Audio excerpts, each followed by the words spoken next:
In today's video lecture, I am going to dwell a little bit on the installation process of Moodle in your local environment, namely your laptop or desktop. I need not tell you the value or importance of installing Moodle in your local environment, because if you don't do it, you are not going to be friendly with the software. You are not going to be adept at creating courses in your institutional Moodle installation, server installation. So, as a first step, I have already provided a detailed video showing you the entire process of installation in a local environment using screen capture videos. Now, I thought, since it's a little bit time consuming, I will shorten it a little bit so that you can, one who wants to have a hands-on installation, is just able to see through this video and start the process as soon as possible. So in order to reduce the screen time and shorten this video, I am resorting to use just screenshots to handhold you in the process of installing Moodle in your local environment. As a first step, you need to install the server environment, which happens to be the Apache server, MySQL mail server, MySQL database server, and then a mail server. So all three servers should be installed. So it comes as a package, and this software is known as Laragon, Laragon. So this software is available free of cost. It's a shareware. Of course, it will give you pop-ups occasionally saying that, asking you to pay money. Don't bother. Just by clicking the exit button, the request will go. But what happens is the application gets minimized and resides in your system's tray. Don't think the application has vanished. It will be there in your system tray, still working. So if you don't see the application after you click the into mark in your payment reminder, just look at the system tray. There you will see the application still icon, still there, the application still running. So now first step is to download Laragon. You go to the Laragon web page by searching for Laragon, Laragon, on Google search bar, and then it will take you to the download page. And then in the download page, you just click on download Laragon. The version is given, and then the full file size is also given, 229 MB. The moment you click on it, it gets downloaded to your downloads folder. And then here you see the Laragon PAM server has been downloaded, and it is residing in your download folder. See download folder. And next is, on double clicking it, you will get a warning saying that Windows protected your PC, because Windows always looks for software that has been already approved or authenticated by the Windows company. So if you don't get that authentication key, this type of warnings will pop up. Don't worry. Just click on more info link as I've highlighted there. It will take you to a page which gives you the name of the application and the name of the publisher. Just click on the run anyway button. The installation process will start. Now, the first step happens to be selection of the language of installation. Obviously, it's going to be English. Just leave it as such. Click on the OK button. Then this is the most important step. The files, Laragon files, should be installed in the root folder or C drive, and a folder will be created in the name of Laragon where all these files will be placed. So if you don't install Laragon into the C drive, it is not going to run properly, because if you run it from program folder, it may not have the required permissions to run the server. So ideally, it should be installed in the root folder. So as soon as the Laragon installation completes, you will get this screen. So this setting is, if you click on the Run Laragon button to say that runs the software when it starts. So when the window starts, the software will be up and running. Ideally, I don't use it, because whenever I want to start Laragon, I will prefer to start manually myself. And then in order to create pretty URLs, small URLs for your installation. If you click this auto virtual host, what happens is your Laragon creates a small virtual host. It gives you a unique URL. Namely, here it will be Moodle.test. So you ensure that this auto virtual host is checked. Then the installation process starts.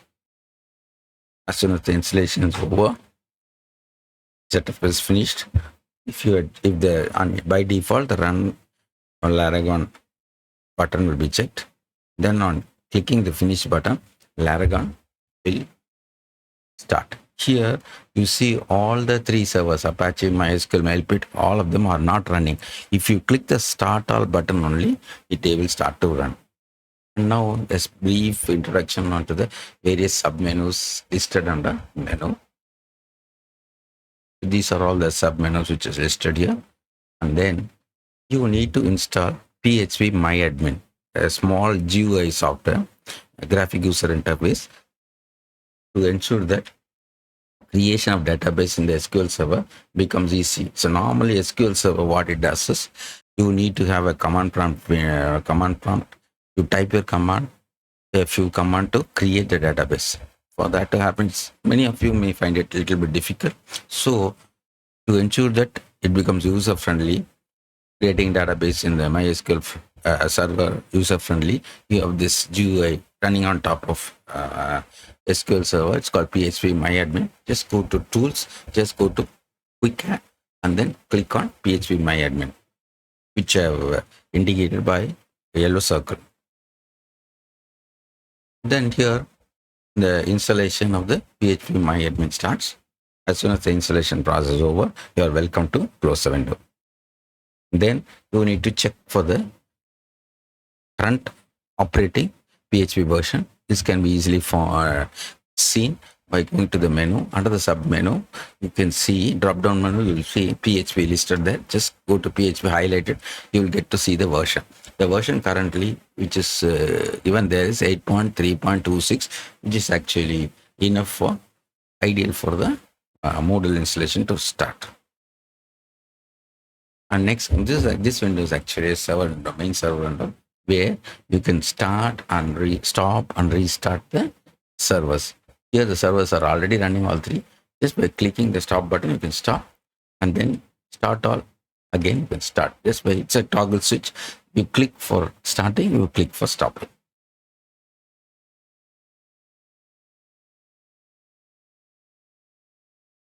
Now here, let us dwell a little bit into the preferences window.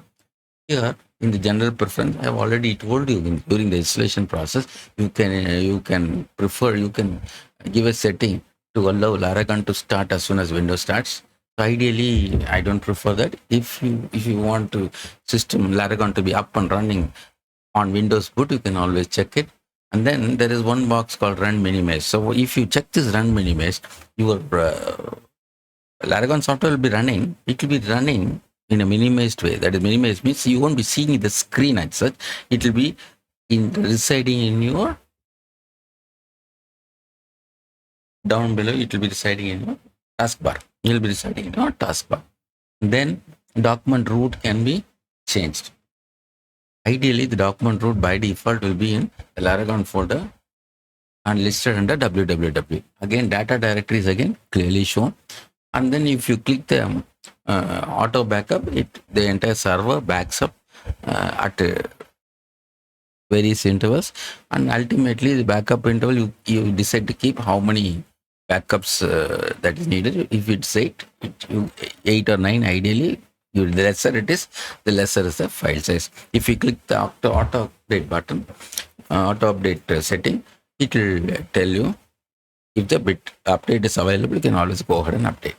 And now services on board. This is one thing which will help you to troubleshoot if your Laragon is not running. Apache server usually runs in the port called port number 80.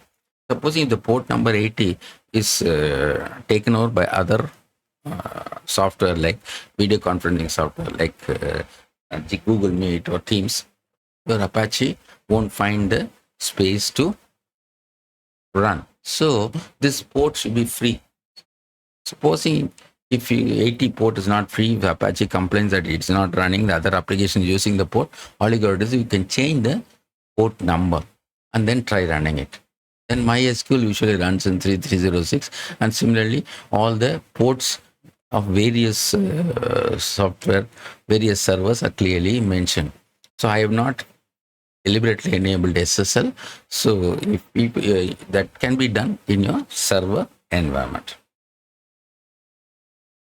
Now, next step is creation of database to ensure that Moodle starts to use the database that has been specifically created for it. So for that to happen, you open the Laragon.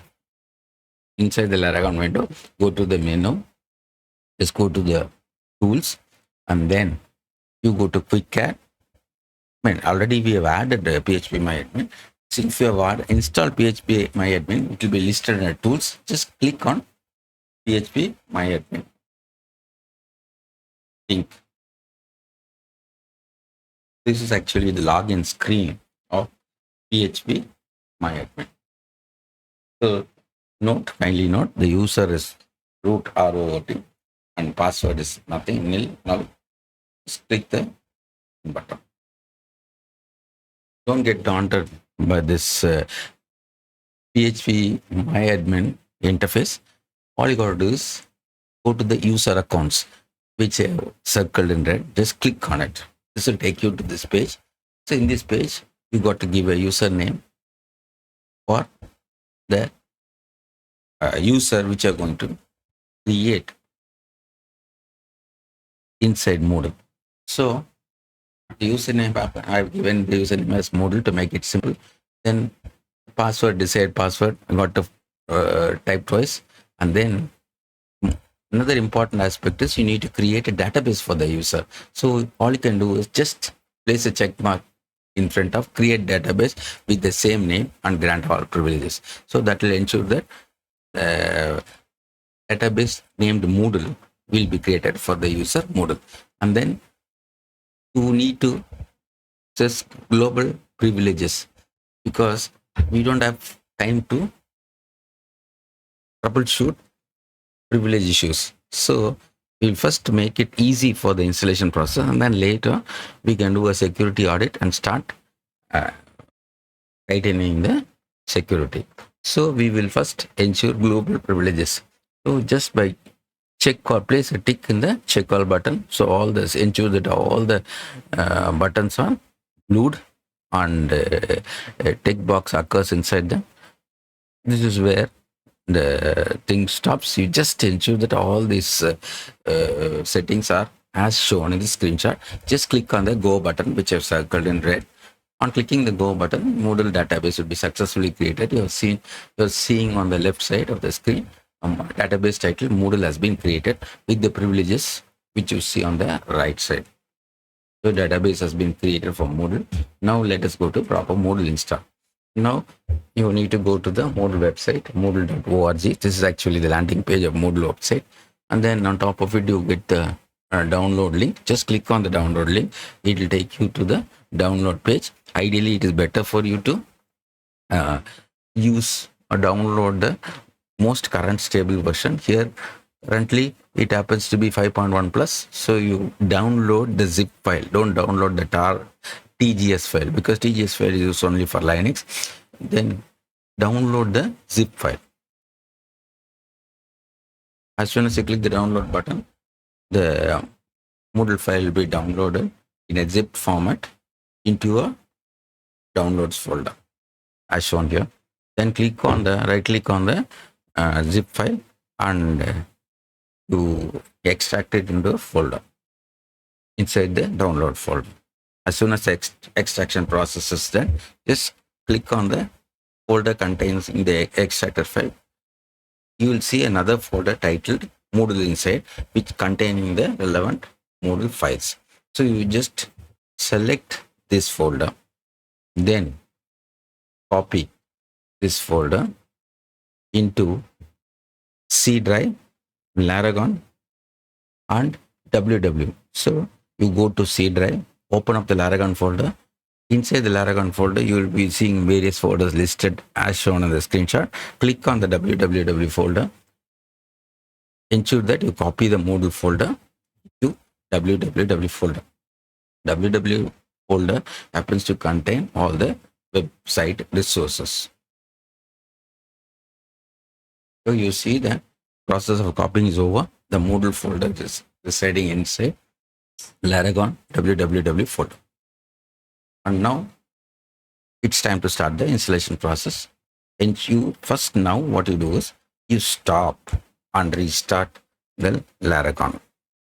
Because if you don't start and restart Apache, a file which you copied into your www folder may not be recognized by Apache server. So what you do is you stop all three servers, namely web server, mail server, and database server by clicking on the stop button. Then start all of them simultaneously by clicking the restart button, and then go to menu, then go to www.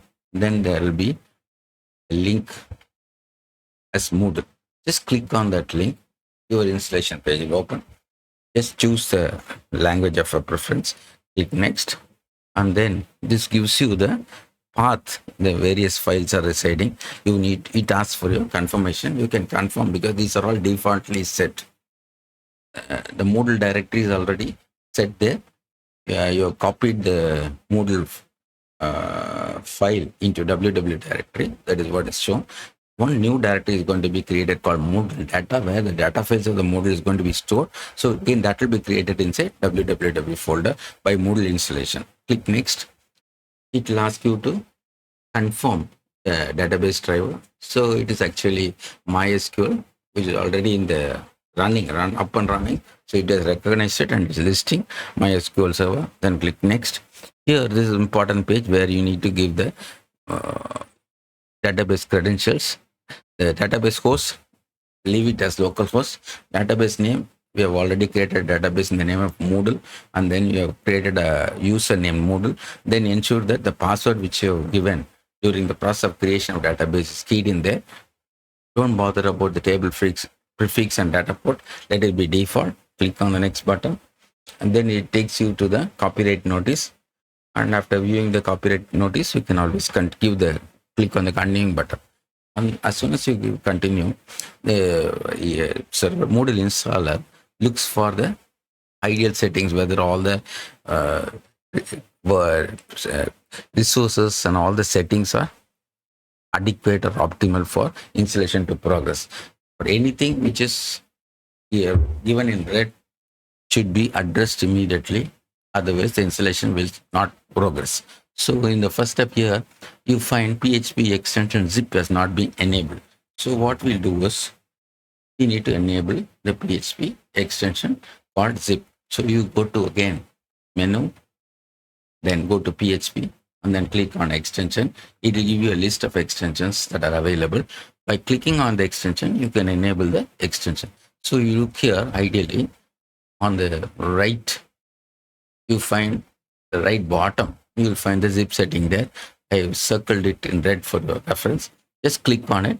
There, as soon as you click on it, you will see a tick mark in front of it. As soon as you see a tick mark in front of it, it tells you that the extension has been enabled. As soon as you enable it, when you refresh the page, that error vanishes. Next error, the red error that has come is PHP setting max input must be at least 5,000. So that by default, this is a security issue. PHP by default reduces this setting to 1,000. This is done in order to prevent denial of service attacks on your server. I don't want to bore you with all the issues as far as denial of service attack. This is left best to system administrators. So during install, I'm just holding hands for you to ensure that you install in your system Moodle and then start working on it immediately. So let us not bother about the nuances of why this setting should be 5,000 instead of 1,000. So let us go ahead and change this setting. Now, for us to change the setting, you need to edit a file called php.ini. php.ini. So how do you go about an edit? You go to again menu, you go to PHP. In the PHP menu, you will see the php.ini file listed. Click on it. It will open up. Here, the entire code is too long, and for you to find this particular setting, max input vars, is going to be a little bit cumbersome. So for that to happen, you need to click the search button. So here, I have conveniently marked the binocular search button for you in red. Just click on it. This box, find box, will open. Inside the find box, you key max underscore input underscore vars and click on find next.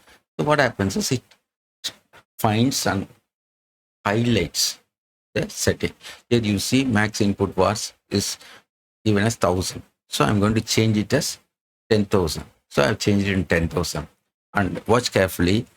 I have removed the semicolon. You should remove the semicolon in front of the setting.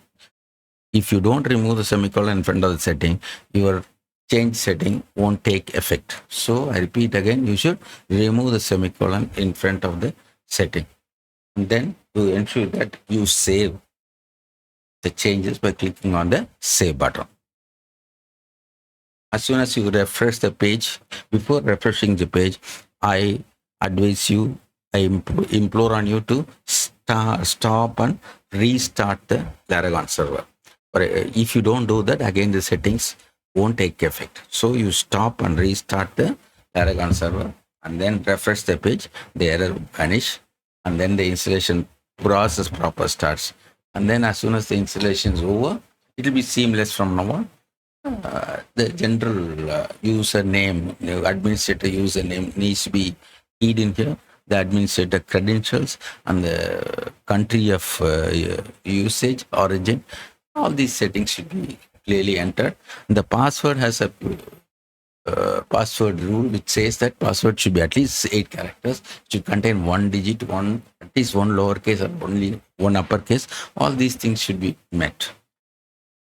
And then on filling up these fields, you go to the next one, site homepage. The site homepage, you need to give a name for the site, and then you need to give a short name for the site, and then the site home summary field is the one that will be displayed in your landing page, so that you enrich that page to such an extent. You add videos, you add images, give us details about the website, and all these things can be given in the site homepage summary. Then on completion, the dashboard opens and makes the entire Moodle available for your use.